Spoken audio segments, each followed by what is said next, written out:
Of course, I'd never put millions. I would never put millions, but I would just throw millions at a bunch of product that then becomes garbage. But listen, That's all. hold on. My bracelet just started running.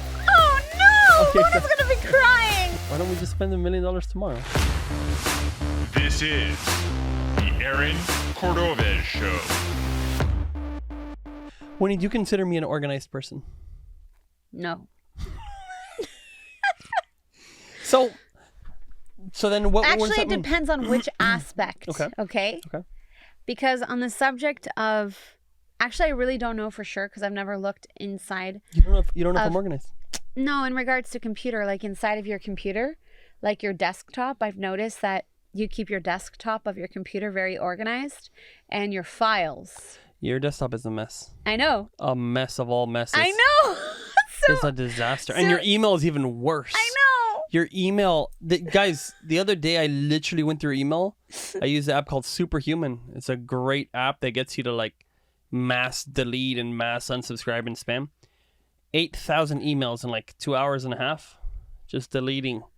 You buy a lot of stuff on direct to consumer websites. Like websites, you buy a lot of stuff and you get a lot of spam and you leave it there. Yeah. I don't want to deal with it.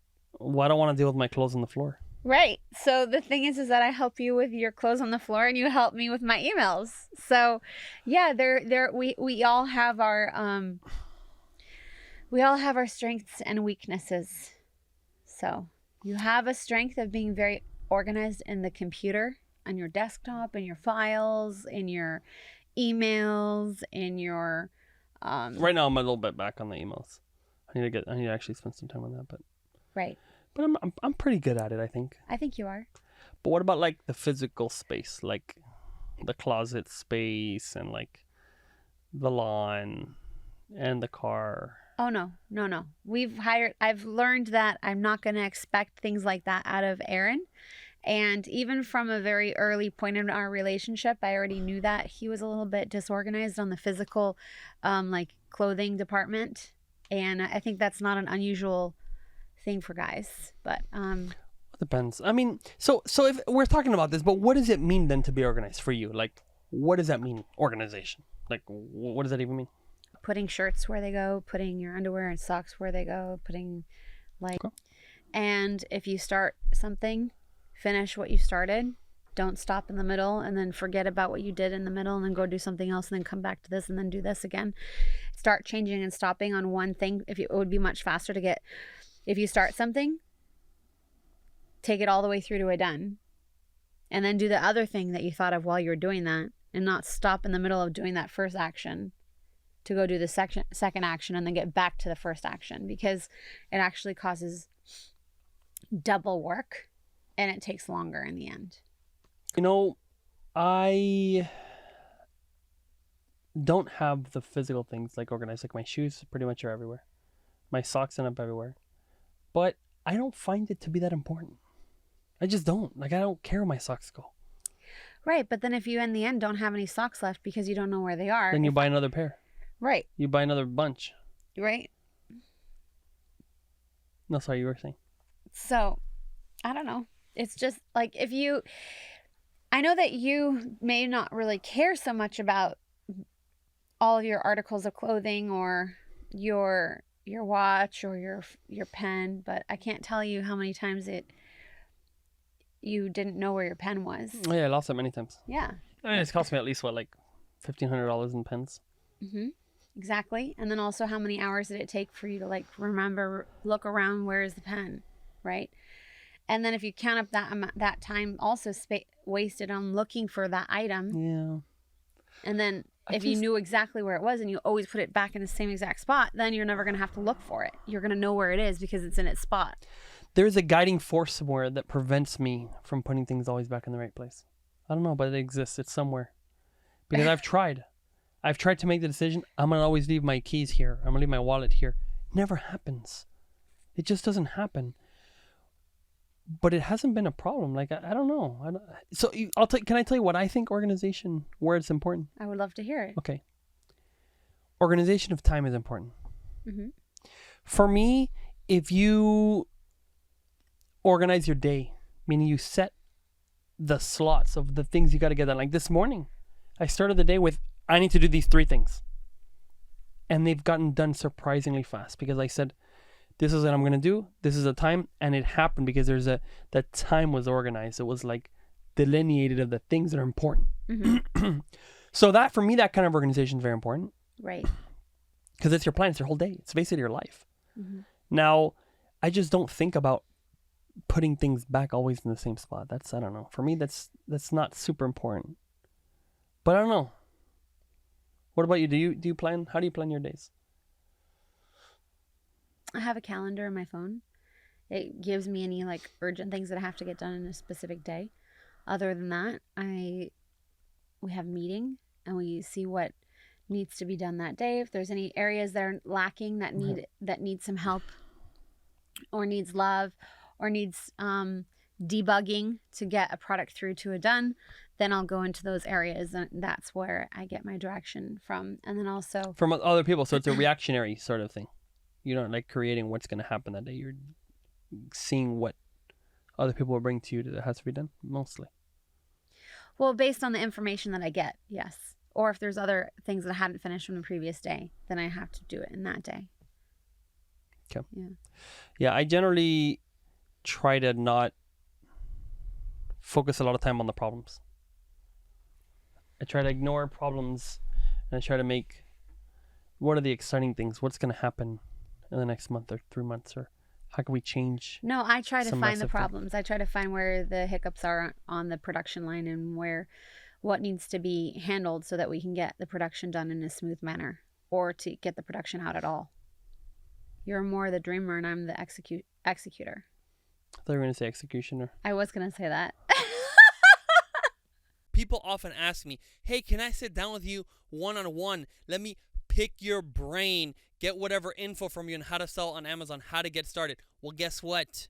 You can sit one-on-one with me for more than 3 hours on my mini course, aaroncordovez.com/start. And I will sit down with you one-on-one and give you all the info that I think you need to get started on Amazon. Hey, if you've been on Amazon, you have success, it must have come into your mind to see, how much is my business worth? How much could I sell it for today? If you want to get a valuation from us, we know what is very valuable in Amazon companies. Go to aaroncordovez.com/valuation and we will tell you what we would buy it for. And if we put an offer, we close. And we will close cash up front and a huge back end for you to get money as the brand continues to grow. aaroncordovez.com/valuation. Have you always worked that way? Like, what about when you were working like the 9 to 5? Did you get the tasks, then you do them, or did you kind of imagine things how they should be? It was a coordination point of what needed to be done and where the company was going, and an overall, like where we were going, and what the intention was for scaling and how But you're growth basically was. told these are the tasks that need to be worked on, mostly. Mm-hmm. That's generally how you've worked. Mm-hmm. You know, maybe I got in trouble before because when I'm never happy with just getting tasks given to me. I don't know why. Mm-hmm. But I feel like everything can improve. And I like to imagine how things could be as opposed to the things the way that they are. Mm-hmm. And so if you look at how things could be, then I'm always trying to change. It's a bit of a disruption. I kind of like the disruption. That's really funny. You do. You disrupt the entirety of the Amazon, market in the frother industry. Yeah, we're working on the next one. I found, what's we just found, did you know there's a new stat, and maybe it's too geeky for you, you're not going to really care too much, but you can see how good your closing ratio, how much you close a customer. It's called the conversion rate. Right. You could see your industry average. You can see your average in a category versus the industry median. Mm-hmm. And for our best products, we have twice as good as the median. Okay. And our crap products are like half of the median. Interesting, huh? So it's crazy that data is there. So you go, oh my gosh, there's so much room to go here where you literally can convert 3 times more of the people. I mean, the page is total ass. Right. and you could shift it, and you go, how can we get to the next one and this and anyway, that's new data. It's not that new, but it's relatively new. But I'm always thinking of like, what if you do something so crazy that you could sell more than anybody, or a new product, or like a new way to reach mom and pop shops. You know, the mom and pop shops, none of them really care what like kitchenware they have. There's no like big kitchenware brand that's like, oh my gosh, the new blah. They come and they go. Right. Or they're not really marketing or doing influencer stuff. It's like really like kind of commodity. So I imagine what it would be like if we had, I don't know, imagine a $300,000 of ad spend, which could reach, I don't know, 3 million people or something every single day that see our stuff. And then their stuff is in all the stores everywhere across the entire United States. And then anytime you go into a store, boom, we're on their mind and they grab the thing because it's already in the store. So you reach every store and you advertise like no one has ever advertised. And that's something that's no one's done before. At least not like in the kitchenware. Mm-hmm. So I'm like, hey, how do we achieve that? Who do we need to hire? This is an organization to me. There's an idea. Now, how do you put the things in place to make that become a reality? Who Now, needs to be in place? for me, I would work back from that idea. Okay, how many stores are you targeting? You first find out how many stores that you are working with. 50,000. So there's 50,000 stores. Let's just say. Okay. I would first do a proof of concept. Yeah. Before I would move forward with What does that that mean? idea. Do it successfully with, let's say, 50. We're doing that. Geo-targeting. With the In ads. one you mean? area. With the ads. Yes. Yeah. Before investing millions and millions into ads. Oh, no, of course. Of course. I'd never put the millions. I mean, I would never put millions, but I would just throw millions at a bunch of product that then becomes garbage. But listen, That's all. hold on. I said $1 million a day. Then Whitney has to go and wholesale and liquidate. That's not true. Hold on. Listen. Hold on. Listen. $1 million a day of ad spend. I would never do that.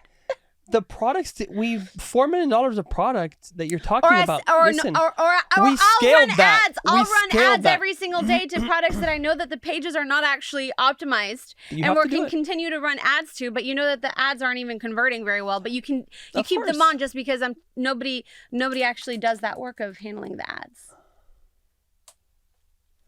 My bracelet just got ruined. Oh no! Okay, Luna's so- gonna be crying. No, we'll fix it. Which one is that? I don't know.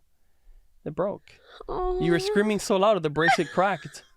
It freaking cracked under the pressure. This thing got a whippany. So the products and scale. So I have to say, it all is always scaled. Yeah. You start with one product, and the next one, when you handle 300, then you add another 100. That's how it happened. Mm-hmm. It was just like 4 months of inventory. It wasn't like some crazy thing. I'm just saying, you like always to bring up that one example, but that was actually, there was a little bit of a stretch, but it wasn't a lot. Right now, it wasn't from $0 to like multiple millions. It's already happening. Now we add another 15%. That was it. Okay. Do you realize that or no? It's okay, Aaron. Do you want to talk about the numbers? No. I know you don't want to talk about the numbers. Okay, good. So, anyway, the point is, organization is figuring out what are the steps that need to be in place, the people that need to be in place, the processes, all these different things. And when they're in place and you have that functioning smoothly, then you get the thing that you want. That's right. That's organization to me. That's good. What about for you? I agree. Oh. I thought you were just saying that it's not like that way. You want to do you said you're talking about something scaling first. Proof of concept. Okay, so tell me how does that work then? What does that mean? It's kind of similar to what you were just saying. Yeah. But you were mentioning to me wanting to also do ads on top of it Of course. to drive people into, I guess, Stores, right? And online, both.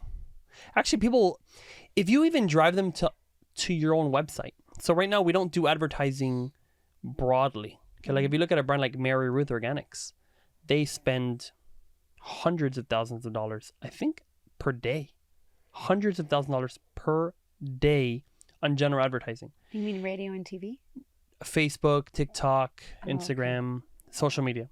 Now, through that, everybody's thinking about them. Then when they go into the stores at Whole Foods, oh, I recognize that brand. Right. And they'll buy it. It's not specifically a Whole Foods focused ad. But right now we exist just, our brands, almost all of our brands, pretty much exist 95% just on Amazon. Mm-hmm. So if you go into the store, they may not know about us. But if you advertise really strongly to your website, now they're thinking about you. Then when they go to the store, they go, oh, why would somebody want to buy some other random kitchenware person when they know Zulike Kitchen's been in their face, talking to them, telling them the stuff, testimonials, all that kind of stuff. So that's what Mary Ruth Organics does. So they pushed so hard on the direct-to-consumer side on their website that when they got into retail, all the customers already seen their ads. Because they reached the entire United States in like 30 days. The amount of people who see their stuff. It's great. So that's like what I'm talking about. I Spending. wonder, also, I'm just wondering how they had the margin to do that, because Well, they're selling currently with our, supplements. yeah, It's exactly. like 50% margin. Because they're in supplements. Like we are in kitchen and our margin is like 12%. No, but that's net, Whitney. You want to talk about margin. Our margin's not our like normal margin for products. It's more like 30, 35 before expenses. Like the scaling. If we No, were to I sell, mean like the profit at the end of the day. well, even maybe theirs is 20. It's not like 30 or anything like that. But at the end of the day, that's fine. As long as it's overall going up, then it's okay. I don't know what the margins are, by the way. It could be 10, it could be 20. Yeah, I don't know. As long as it brings more profit, then it's all good. Don't you think? Yeah, for sure. Depends what. If it brings more profit, yeah. Yeah. So if we could spend $1 million in a day, you would approve it, right? Basically tomorrow. No, I wouldn't. Tomorrow. For sure, no. Let's spend it tomorrow. Why don't we just spend $1 million tomorrow? on ads? I would want to see first the effectiveness of the campaigns and test it first. Okay, so first 500,000. No, you're just pulling my leg. Aaron. You're just trying to see how much it will take for me to yell at you. No, I already saw that. It wasn't very much. Anyway, so I just want to basically give the message to people, like, if you are not like organized, someone calls you messy or whatever, listen, my room is messy. Everything's really like horrible. When he was a kid, he would like literally not even take a shower. That's for days. true also. That's true. I showered probably like once every 5 days. Right. So. Well, maybe not. I actually don't even remember. Maybe every 3 me that. days. I don't know. 3 days, 4 days. It depends on what stage of my childhood. Even brushing the teeth. Brushing the teeth. I didn't know that you need to brush your teeth until I had like 30 cavities. Right. And I said, oh, I'm supposed to brush. My mom used to ask me, you know what? Here, my mom would ask me. So we're going to talk about organization and brushing the teeth. I didn't really know the importance And putting of it. your clothes away. That one I still don't know. And making your bed. These are all very basics of life. Well, I don't know. Making the bed. There's that one Make video. your bed every single day. It's like part of your daily activity. Well, but when you basically. It's called discipline, Aaron. I know. Discipline. I have a discipline to answer my emails. So some people don't answer the emails, and some people don't make their bed. Oh my So I'm one that God. doesn't make their bed. So my mom used to ask me, like, when's the last time you brush your teeth? And then my answer, so I wouldn't lie to her. Well, I was lying to her, but it was an acceptable lie for me. I'll say, like, I'm not sure. So then she'd ask me, like, did you brush your teeth yesterday? I'd be like, no. Did you brush your teeth the day before? No. What about the day before? And if I knew I hadn't, I'm like, well, I'm not sure. Like, I don't know. And then, so basically that was how it would go. And then she'd be like, just go brush your teeth now. I'm like, okay. And then I'd go brush my teeth. But it's before you're interested in girls, before, like, there's no, like, I don't know. For me, being clean was a waste of time. I had things to do, TV shows to watch. You know what I mean? So my life was very different. Yeah, tell me. I was the oldest of 4 children. My mom was working all the time, and so was my dad. And like school would get out at around 3, and then there was after school until 5, and my parents wouldn't come home till 7. So most days I'd be doing the lunches and getting the kids ready, getting them to school, making them take showers and brush their teeth, and I would do all the laundry for the whole family, which was like basically 6 people. My grandma was living with us. She would help a lot, which was very nice. But then she went back to Iran. So then I didn't have her anymore helping me. But anyways, it was definitely a lot of work. And I had all the responsibility of, like, you know, taking care of everything. And so I didn't really have the luxury of not putting things away, because how are you physically going to be able to handle all of that if you have things everywhere? You can't find, if you have 4 kids, including yourself, to get ready to go to school in the morning, and nobody's personal possessions are put in the right place, it's going to take you double, if not triple, the time to get ready in the morning. So it wasn't really an option to have each person be a slob. And the only person out of all of us that was a slob was my sister. and I had to. Hey! Don't throw her under the bus. But then I had to help her, and then You should blur that. You should beep it out. Your okay, sister yeah. just put a beep. My sister, just beep it. So, the only person that I had to help was one of my sisters, and I would go in her room and fully organize it, and then she'd be like freaking out, saying, "I can't find anything, Whitney. What did you do?" But you organized it for her. I did. I organized it for her, but for her, organization was literally clothes and shoes and toys up to your knees when you walked in her room. But if you know where it all was, wouldn't that be organization? But she knew where everything was. So it was organized. For her, it was organized. You made it disorganized. For me, you messed it up. Yeah, for me, it made my hair stand on edge. I know, but if it was organization, Yes. it's things where they go for you. So then after she got really upset at me for doing that, you disorganized her room. I basically never. I decided I was just, as long as you keep the door closed, I will not touch your room. But if you open the door and I see it, I will have to handle it. So nice. So I didn't have the luxury of not being organized. Right. Because it Makes would have sense. taken me triple the amount of time Right. to do what I had to do. Right. No, I understand that. So that's important. I just had to get myself ready. So. And yeah, it wasn't a big deal for me. When I get the kids ready, when I do get them out of the house and this, and it's such a struggle. Do you know, in my house, it wasn't like that. We had full autonomy. My mom would say, you guys are going to be ready in the car, good to go at 7:20 or whatever it was. And we were ready always. Like, we were there. We would show up. Because otherwise we would get our asses handed to us hard. Bedtime was the same thing. 9 o'clock. Later on it became 10 o'clock. Like, if my mom ever saw us awake or anywhere, any 1 minute after 10, we would get our fucking heads chopped. Wow. Like, it was like intense. We were scared. I was so freaked out. Like, oh my gosh, it's 9:58. Yeah, I didn't brush my teeth. Okay, I'm just gonna go lay in bed. No. So listen. So I would run, and I would be like, even if I wasn't sleeping, I'd like go under the covers and hide, because I knew if I was awake after 10, I was gonna hear it. It was gonna be a massive problem, and it was very uncomfortable. So she never put me to bed. She never, let's put your pajamas on. No. Reading in bed, I never got read in bed, like, ever. My mom did a bunch of parties and stuff. We'd go, she'd have me, let me like bring 5 people over and sleepovers, whatever. Going out, taking out to Disney and this. She'd bring like 20 people in an RV. We'd go up to Disney. We'd have fun. But night times, there's no bedtime routine. This did not exist for me. Yeah. So now I just find it so different. It's such a different culture in our own family. Yeah, your mom is very different. It's also a single mom. It's much, much different. Yeah, she didn't have. You just doesn't have the luxury, right, of all that. I mean, I guess maybe she could have. She was a single normally mom. working until like 10 o'clock at night. She was working. I don't know.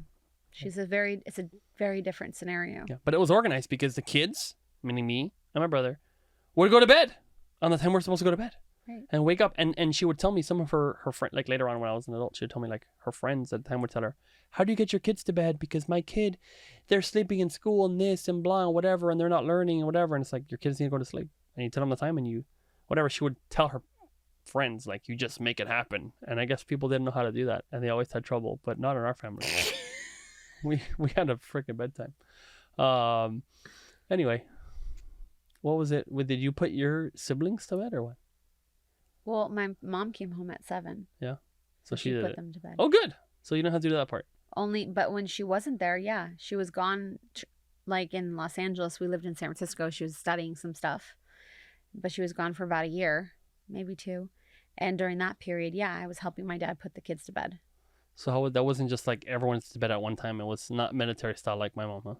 It was more like, oh, no, it was let's go to Arthur first, bed. then Olivia, then Emily, Yeah. and me. Emily and me would go to bed at the same time. So you would put them in bed? Did you read them stories or anything? Or? Definitely not. No. Mm-mm.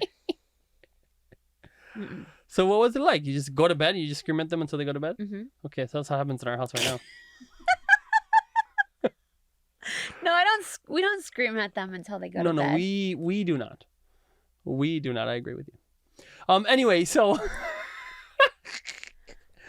no, That it's is all not good. true. Never?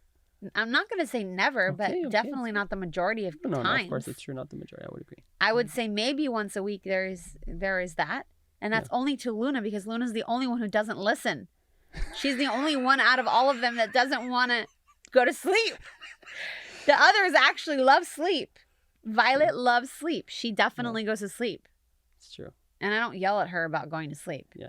Ever. Only sometimes. Okay, good. Good for that. Anyway, it's all good. Like at the end of the day, I got yelled at like crazy all the time. Like again, if I it was like military. It was like, you know, you wake up with the horn, the thing. It was like if it was a red alert. So anyway, I think that's part of organization where you set a standard and then you can keep it. Mm-hmm. And you set these are the things to do Aaron, that you know need. it's way easier to get the kids to bed when you are not there. Yeah. I've told you that before, because you like to play. It's true. Instead of putting the kids to bed, he likes to like rile them up. He'll like throw Kai upside down and shake him like this. And then he's like, okay. I was like, it's time to put him to bed. Oh, okay. Oh, He's let me excited. shake him up a little bit for you. Well, like And then- throw him in and the then he's air. Throw him excited. in the air, like It's like, thanks, Aaron. You know. That doesn't help me. And then it's same exciting. with Violet. it's worth Oh, it. it's bedtime, Violet. Oh, okay. Now I'll take you out for a bike ride. Like, oh God. It's perfect. Because you see, It doesn't make my life it's easier. called that's all. organization. Because It's dad's not organization. my job. I do the thing I'm supposed to do, which is have fun with the kids, right? You play Yeah. with the kids. Have When fun. I That's say my it's job. bedtime, That's when my it's- job. when I say- no, but no, you could always be extended. You could extend the bedtime. Anyway, okay. I just want to briefly talk about that. Don't beat yourself up if you're not the most perfectly organized person, because you organize things the way that Because you you're need to. lovely. You're lovely just the way you are. That's why. There you go. No matter how. And you know what? I knew that you were not totally organized in the physical aspect of this universe when I married you. I already knew that. And I everybody has their plus points and out points. I have out points. I hate the handling all my computer organization stuff. It's true. If I anyway, we won't get into that right now. But yeah, we assist each other. All my That's what marriage passwords and all is. that stuff. Oh my gosh. Yeah. So, anyway, guys, don't beat yourself up. Organization, you set up things to how they're going to help you get the things you want to get done. And if you don't really care about the laundry being all done so you can wear the exact shirt you want it to wear, then it's like, I don't know. I don't think you have to have everything so perfect. Maybe my mind will change. I'm not saying I'm right about this. It's just the way that I've done it, and it hasn't been a problem to achieve some level of Yeah, but financial if success. I wasn't in your life, there would be no gardener. The grass would be like everywhere. The house would probably look like I probably would be like in an apartment, to be honest. right? Because I don't Or want to deal condo. with a condo, whatever. I don't want to deal with the lawn and the trees and the blah, and like, I just don't know. I don't. I would probably just be in a condo, if Right. you know what I mean, Yeah. and that way someone just handles it. Right. But It's true. it depends on what you want. So Right. so if you really care about, let's say, doing Amazon, an organization would be, hey, every day from 10 to 11:30, no matter what, you sit down and you work on it and you do something. Well, how are you going to move on it? You either make your product go forward, you make it promoted in a different way, you make the ads a little bit better, you make the page a little bit better, you add some different keywords, and you work on that. And you don't let something else come in the way and take over. You work on the things that you know are going to bring you forward. And for me, that's organization of time and what's getting you toward your goal. Mhm. And similarly, there's a story of Jerry Seinfeld, right? One of the biggest comedians of all time. And he says, listen, to write jokes and skits or whatever, I make it from, 10 in the morning till noon. And he says, I don't force myself. I don't have to write. But he says, I don't have to write, but I can't do anything else. So I sit in a room, and if he doesn't feel like writing, he can just do nothing. But he can't be on the phone, can't do this, can't do TV, nothing. Zero other activities, meetings, nothing. So at that point, you're like, oh, might as well just write. Or you just take a break for a few minutes. You're like, I'm wasting my time to do it. But that's called organization, because you're putting things in a certain way so it's going to achieve the result that you want. And then there you go. Here are all these amazing things. So it's like, I think that is the most important thing, is organizing your time. Did you see that video of that one guy that says, like, make your bed every day? This big military guy with like 10 rows of stripes of all the medals. No. You didn't see it? Mm. He has a huge speech. It's like 10 million views or 100 million views on YouTube and stuff. And he's all about make your bed. And he's like, make your bed in the morning because then you've done something and you completed it. No matter what, you finish a thing and you can be proud that you made your bed and you are organized and someone's not. He literally talks for like, 10 minutes about making your bed. Mm-hmm. And he got like a standing ovation. Everyone's so excited. I mean, I think it's a big deal that somebody should be not only organized on their time, but they should be organized with their time, with their personal, what they have going on in their personal life immediately, with their own belongings. I think everything should be organized. I'm not organized fully on the computer, which I also need to handle. But I think that everybody should be fully organized because then they're going to get more production done. Yeah. Whatever that they want to get done in their life, whatever their purpose or intention or passion that they have will happen that much faster and that much better if they are organized. And I don't think it should be just one area should be organized. I think it should be all areas being organized. I think you should be organized with your time, as I said, also with your personal possessions. I think that And your own physical body too. and your own physical body, your appearance. presentation, how you are presenting yourself. I think all of it should be organized. Your hair should be like standing up to here, and your makeup should be like this, or you should have zero makeup, and make sure there's boogers all over your face. That's exactly the look that you should have. So, That was my look. I know. In third grade, I used to have a lot of snot. I don't know Yeah. if maybe I was lactose intolerant or something, but I had like a lot of boogers. Oh yeah. And the teacher said when you sneeze, don't sneeze to people. You actually need to like maintain it. She said you can sneeze into your like sleeve. Oh gosh. So I sneezed into my sleeve and I would get snot on it. So exactly. And I would have like snot here on my shoulder, like visible. That's I'm just- interesting. Okay, I'm Aaron. saying this. I'm serious. So I didn't. But it would dry and like it would So disappear. make sure it's not just all over your But- face, but also all over your clothes too. There's a level, and I tell people, look, if I at this level can become a millionaire, so can you. Yeah, okay? but it's So we did that can together, you. Aaron. You It's realize that. There's That's no true. way that you would have ever done it by yourself. I didn't think it would have taken longer. I think it would have happened. I think I it would don't have know. happened eventually. I wouldn't be able to have done it by myself for sure. I know I that. think you would have done it. It would just like, let's say it took with 10 years of work. Instead, maybe it would have taken 30 years of work or 40 years of work or something. At some Yeah. point, I think it would have happened, especially with inflation. I don't millionaires think becoming so, less and Aaron. less. You didn't even have the purpose or intention of doing that. Well, neither did you. I definitely knew that I wanted to have very nice things from a very little kid. I was already wanting to have a G-Wagon. You didn't even think about a G-Wagon. You thought of the little cube car. The XB. Yeah. It was brilliant. It was That's so, not a it fucking was $1 million revolutionary. car. So what? So Okay, what? But anyways, that's when that's neither like is a the teenager. G-Wagon, but the G-Wagon you need to at least be making $300,000 to even afford the That's payment not on true. a That's G-Wagon. not what people do nowadays. I mean, You I guys- don't know. No, people. G-Wagons are like 150. I know, and people. How would people that make $100,000 will buy a G-Wagon? Guarantee you right now, Jeez. and that's 30% of their life Okay, I wouldn't earnings. do that, guys. I know, but people do that. I do not promote that idea. So all I'm saying is, I do think it would have happened, but you will never know because it never that scenario, that alternate reality world, did not exist. So we would never know for Okay. sure. That's true. We can only assume. That's right. Okay. Okay. All right, guys. Thank you for listening. Thank you for watching. Thank you for listening to our bantering. Yeah. Funny. And if you have, please, this is free. We do this actually absolutely. See, This I'm not organized. entertainment is free. We free get entertainment. we get nothing out of this except seeing if we could share our lives with you a little bit. So, if you could change someone else's life, someone else's business life, someone else's personal life with something that we're sharing here, share the podcast with them. You know, it might take only a minute for you, but it actually might be something that changes their entire viewpoint and actually puts them in another route on their life. So take a minute, share this, give us a review on Spotify, on iTunes, on wherever, and help share the word, because you know what? We're doing this for you guys, and hopefully, I mean, we've got messages. Some of you guys love it. And if you have any specific questions, write in, message us, go to the website, aaroncordovez.com, make a contact form, and say what you want to talk about, because we will. Exactly. Okay. Thank you. Bye.